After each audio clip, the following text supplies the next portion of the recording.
Welcome to Wesley Impact. I'm Keith Garner. What motivates you to do the things that you do?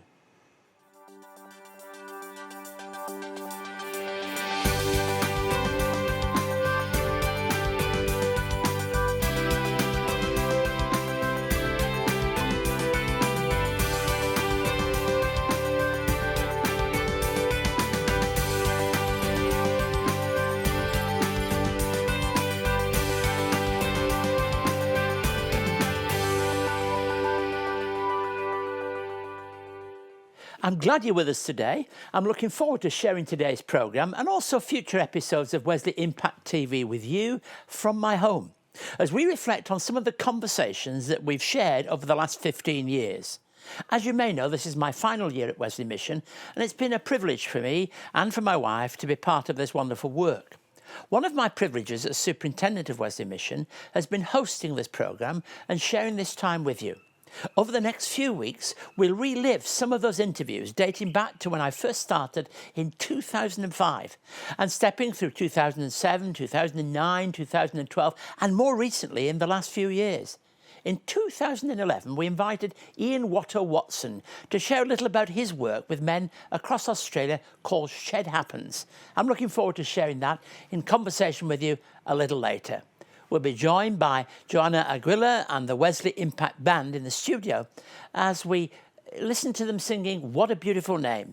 And I'll share some thoughts today on the parable of the weeds and how we must be able to tell the difference between the good and bad in the world and in our own lives. And where better to do that than a garden? But first, I'd like to look at the positive influence of our Wesley Life Force suicide memorial services across Australia. Each year, Wesley Mission runs a number of these memorial services to stand and walk alongside people who are grieving the loss of a loved one. When I began my superintendency at Wesley Mission, we held only one Life Force suicide memorial service in Sydney. And over a number of years, we've expanded that work to include Newcastle, Brisbane, Darwin and other areas of Australia. It's a very important part of what we do. Let's take a look at this Life Force memorial service filmed in Newcastle. Welcome to the Wesley Life Force Suicide Memorial Day. We come here today to remember loved ones lost to suicide, and we meet as a community, united in our loss, and as a community we're entitled to ask for help and to ask for support. Remember, people are here for you as you are here for them. The value of a day like this is unique to each individual. For some people, it's the first contact with the outer community about something that's really vulnerable. For others, it becomes a ritual within their lives which enables them to cope with their loss, to move through that loss. And for others, it actually instills a sense of that there are people out there that care. I think it's speaking to something that in society we don't always talk about. So people, when they attend our Life Force memorial services, get out of it that they're able to step out of the shadows and talk about suicide in a way that they haven't been able to before. They're seeing the conversations be normalised in supportive company, and that can be a real first for people and really change their perspective on how they work through that loss. My name is Dennis Tanner. I'm a parent of a daughter who took her own life. She did not seem depressed, but my mum had said, yeah, she was a little down after an old couple who she cared for had passed away. 10 days later, on the last day of her holidays, she took her own life. That was 3 weeks before her birthday. Wesley Life Force really aims to reach out to those who are bereaved by suicide to know that they're not alone, also know that there is help out there and there can be a comfort in experiencing the loss through the support of others. We want to know, I suppose we want to let people know that the loss doesn't have to be for nothing, that there's an opportunity out there to be able to empower and help others who, when they go through the loss. In the 20 years since that day, I'm now involved with Maitland Regional Suicide Prevention as a volunteer, and as all the others involved like myself, we have lost a loved one. I believe I have gained a better understanding to help those like my daughter, and working with these volunteers, help those with a problem take up the opportunity to rid themselves of their blues They do need the help to realise that they are loved and there is hope and help available. In these moments when we meet together, we share with each other something of the experience of loss and pain that suicide brings. Let this occasion here as we meet together be a place of hope, of strength, of peace. That's why we're committed in Wesley Life Force to offer to our community opportunities to find strength and healing. God bless you, and may you find some peace today.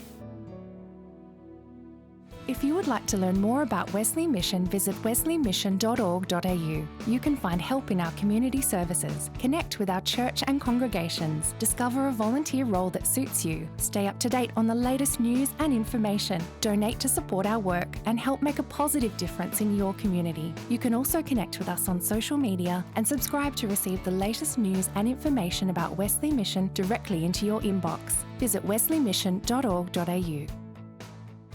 Do be in touch if we can be of any benefit to you or a loved one. Our contact details are on the screen now. Don't hesitate to contact us. If you'd like to speak with someone immediately, please contact Lifeline on 13 11 14, 13 11 14. In 2011, we were joined by Ian Watson on this programme, who talked about the work of Shed Happens. Let's relive that lively conversation together. What was the inspiration for all this? Where did it all begin? Probably that I've run the big truck driving school for the last 23 years of my life, and sitting beside an Aussie bloke one-on-one for 8 to 10 hours, one contact hours, you get to hear the heart of a man. And an Aussie bloke is a one-on-one bloke, and Shed has emerged, and we just let a man tell his story. There's a lot of blokes that support me and work with me, and that's. Do you think it really strikes into Aussie men, this openness and the straight to the shoulder stuff? Without a doubt. Yeah. Aussie blokes are one-on-one. We might make a lot of noise when we've had a few grogs in and we're in a group, but we're one-on-one and we're generally shy. We're very shy in our spirit, but I can tell you for sure and certain after 20 years, an Aussie male, deep down here, if you ask him and he trusts you and you say, have you any faith and belief in God? In the high 90s, he'll say, yes, but I don't go to church. And I say, I'm not talking about church, I'm asking you about the big fella. And they refer to him as the big fella bloke upstairs, no problem. The Aussie bloke is a really good bloke. And he wants to sort out life and do life well. He's a good man.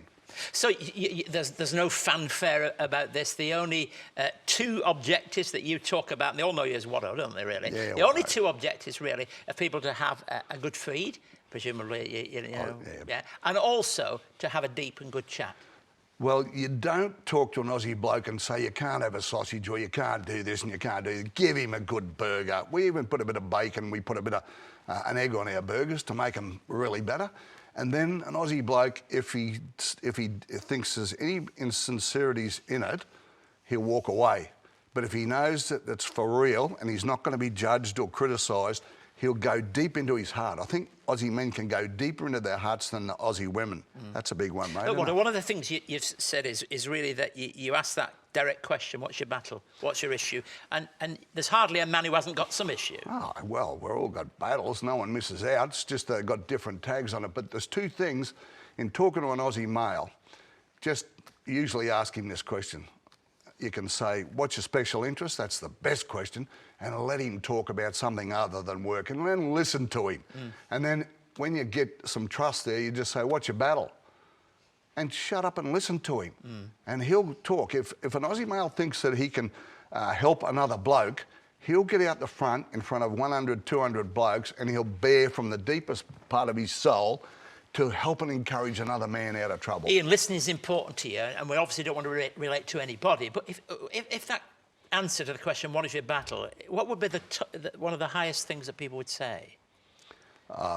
Isolation, loneliness, broken relationships. Aussie men, we want to love a woman and we want to be loved by a woman, but we've been conned into this lust is love. And we struggle once we've broken a relationship and we haven't worried about marriage and all these things because we said it wasn't relevant. Then the heart aches and then the game goes on and they can't see their kids and They get big legal bills and all those sort of things. So isolation, loneliness, and then we hide and we work harder, we go into addictions, and it can be any excuse. And then we go, and then we say we're aggressive. No, we go into passivity, and then we come back. You and I are not 18 anymore. Is this shed night older men? Who's there? Let me just try and picture it in my mind.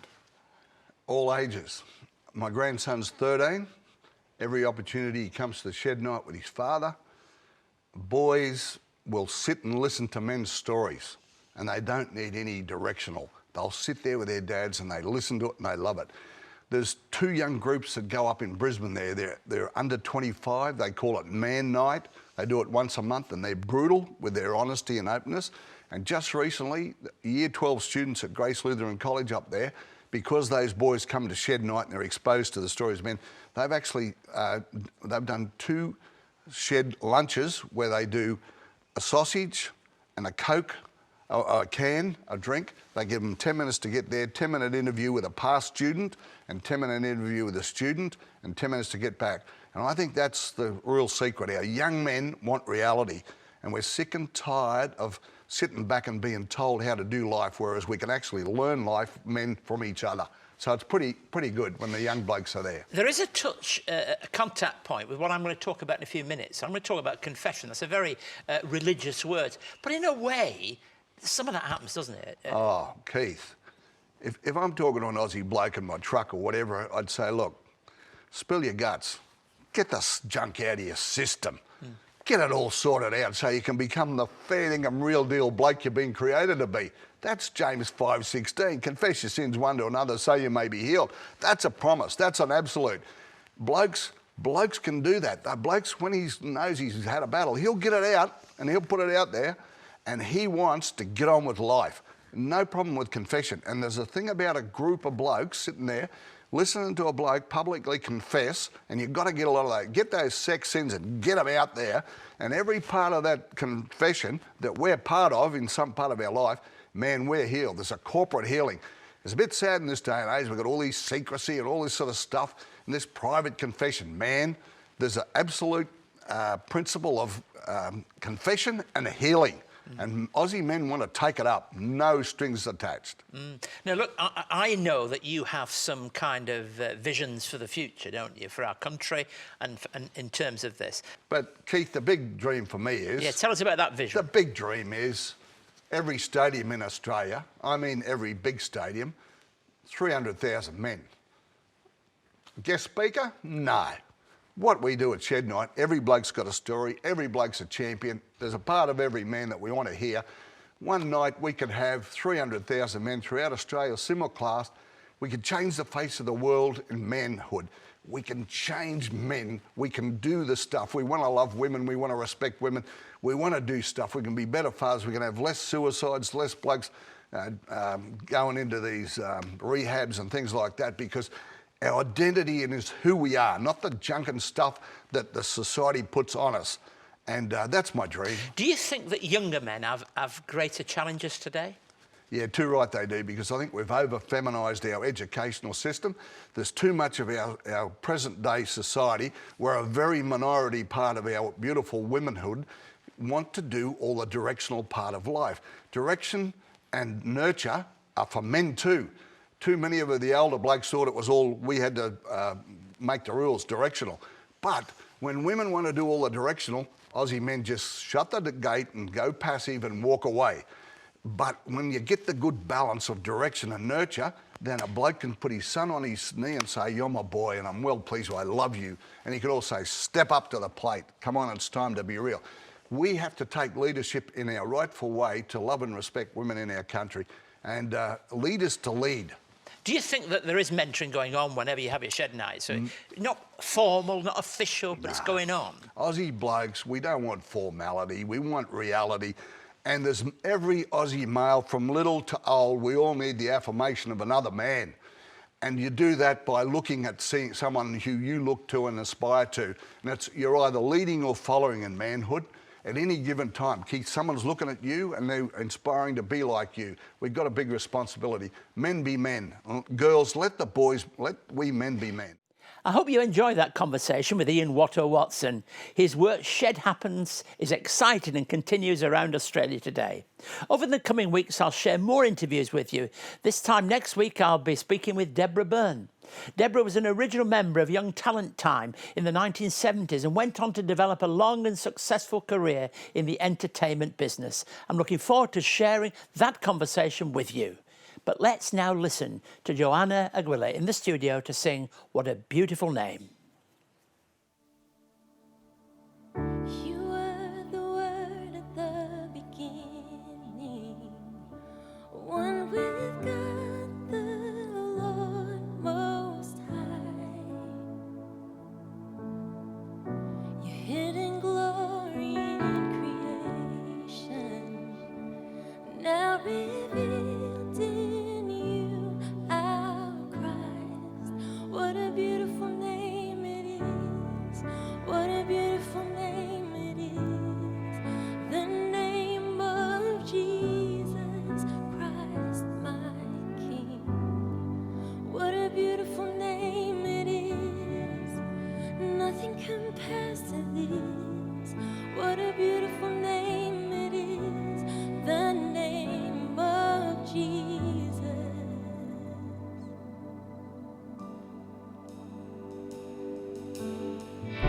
You didn't want heaven without us. So Jesus, you brought heaven down. Your sin was great, your love was greater.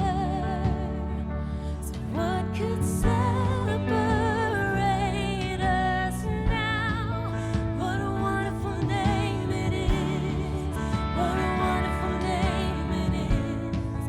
The name of Jesus Christ, my King. What a wonderful name it is.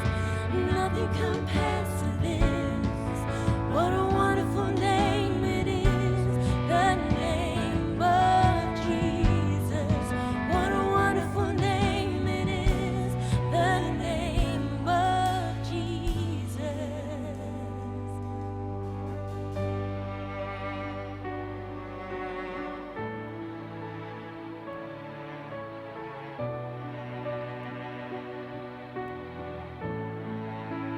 Death could not hold you. The veil tore before you. You silenced the boast of sin and grave. The heavens are roaring the praise of your glory. For you are raised to life again. You have no rival, you have no equal. Now and forever, God, you reign. Yours is the kingdom, yours is the glory, yours is the name above all names. What a powerful name it is. What a powerful name it is.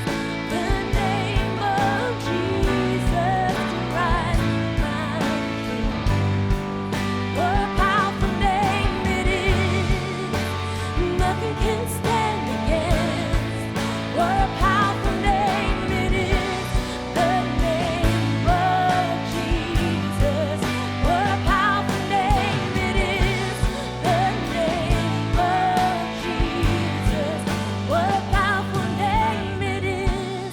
The name of Jesus.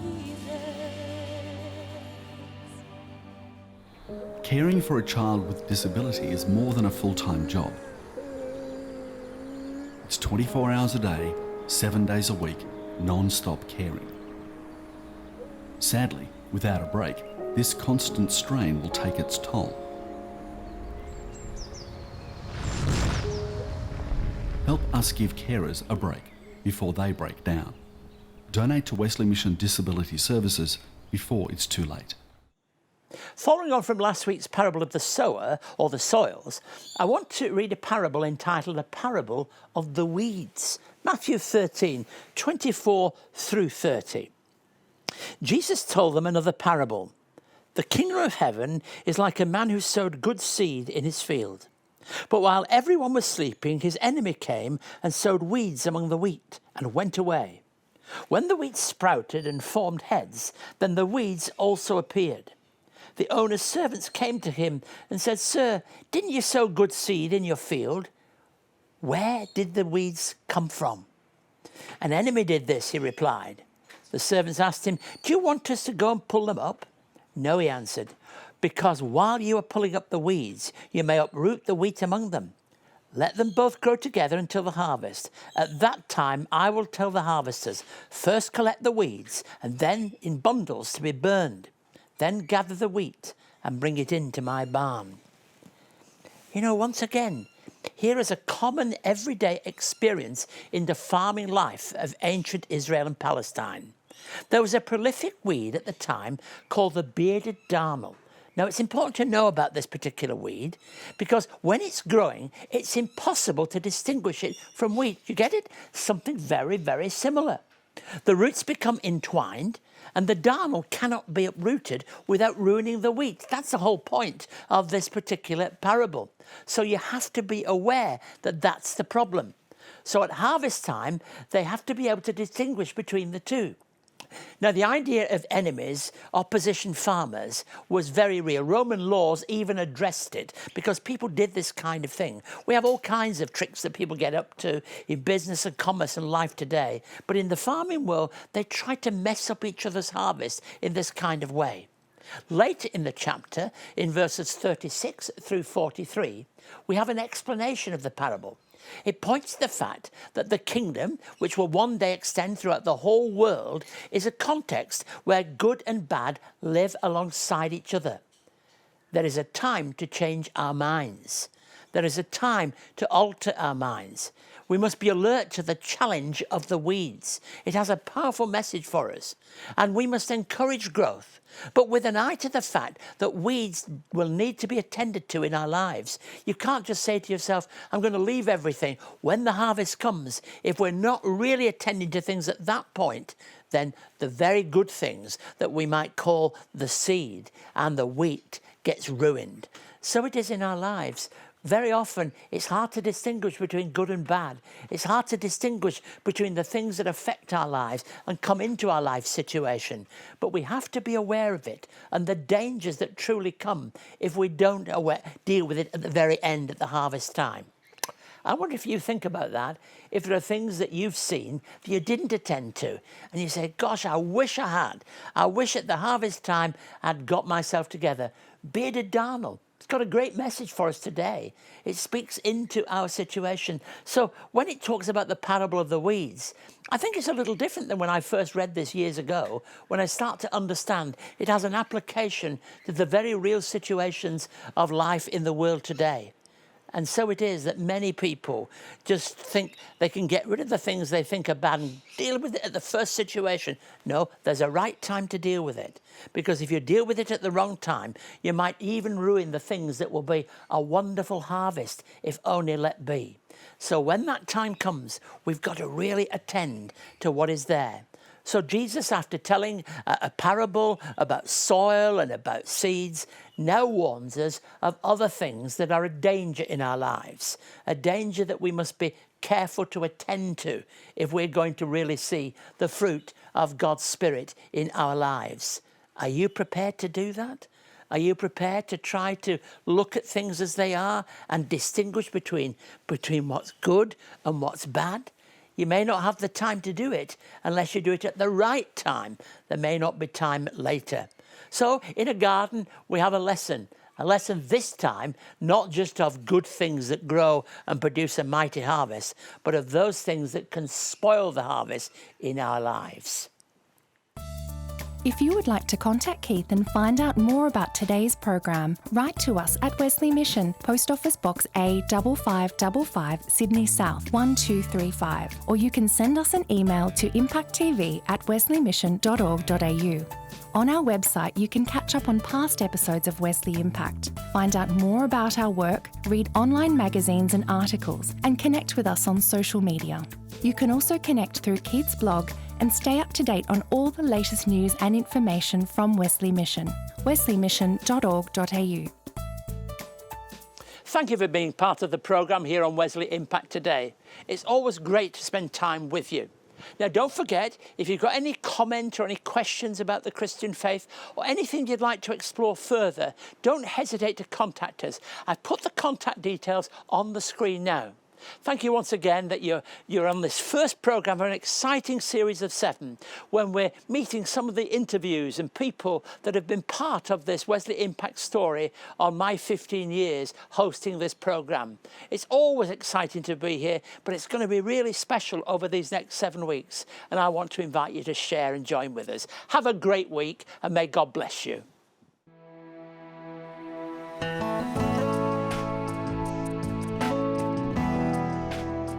Wesley Mission walks alongside people of all ages struggling with homelessness, addictions, mental health issues and financial stress. To find out more, visit wesleymission.org.au.